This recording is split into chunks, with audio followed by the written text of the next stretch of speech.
As I sit here today, overlooking this beautiful meadow, reflecting on my life and the significance that this day holds.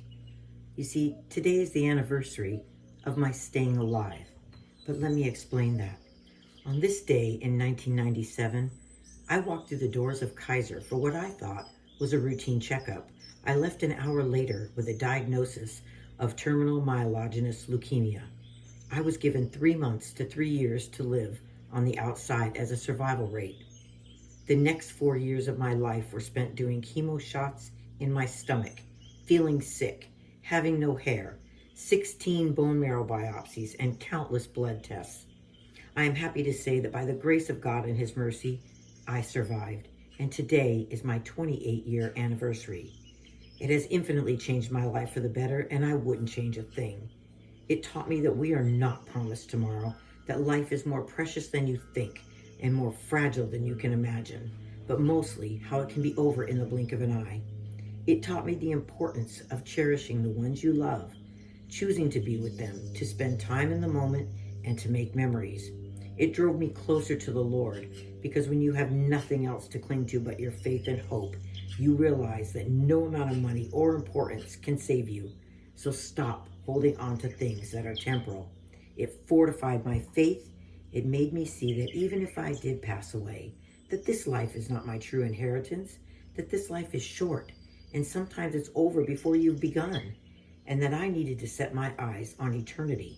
So I'm writing this post to show my eternal gratitude and thank everyone that was on my victory team, from the doctors and the nurses and the awful medicine to the researchers who sit 10 hours a day in small cubicles testing new drugs, to my family, my friends, and my church for all their prayers, cards, letters, and devotion, who stood by me even when they didn't agree with my chosen path. In the early days, I used to ask, why did this happen to me? But as time rolled on, I realized it was the greatest thing that ever happened to me. I started looking at my suffering on the really difficult days. It was just a small speck of the suffering that Jesus did for me.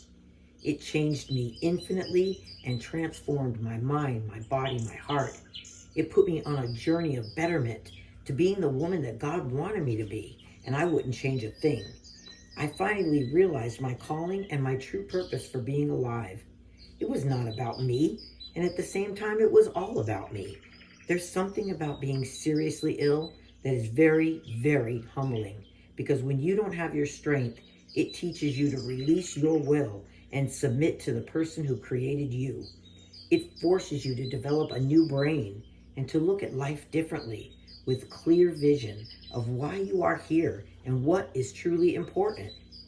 Everything about you changes. All the small things that seemed important, they fade away and they don't matter anymore. Unfortunately, you wish you had saw this when you were perfectly healthy. When you gradually emerge from your paralyzing stupor of your diagnosis, you begin to release the fear of dying, and now you can truly live.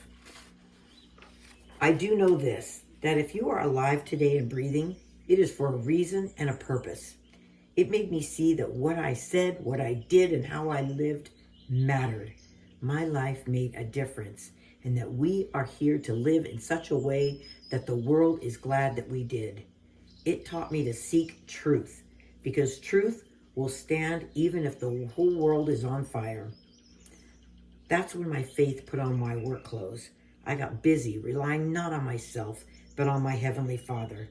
Even as a Christian believer, the most dangerous thing we can do in our lives is when we take the reverent and the holy and we make it common, not realizing the power that it holds and the respect that it demands. I have had countless miracles over the last 28 years of this illness. They would give you chills, proving to me over and over again that the Lord was always walking beside me the whole time.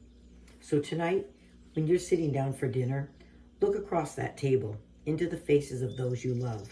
Remember, cherish those faces, because one day, one of those chairs may be empty, and in its place will only be your memories.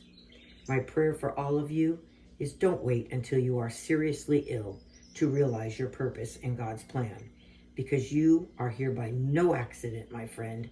Take an account of your life and realize that all things may seem urgent, but not all things are important.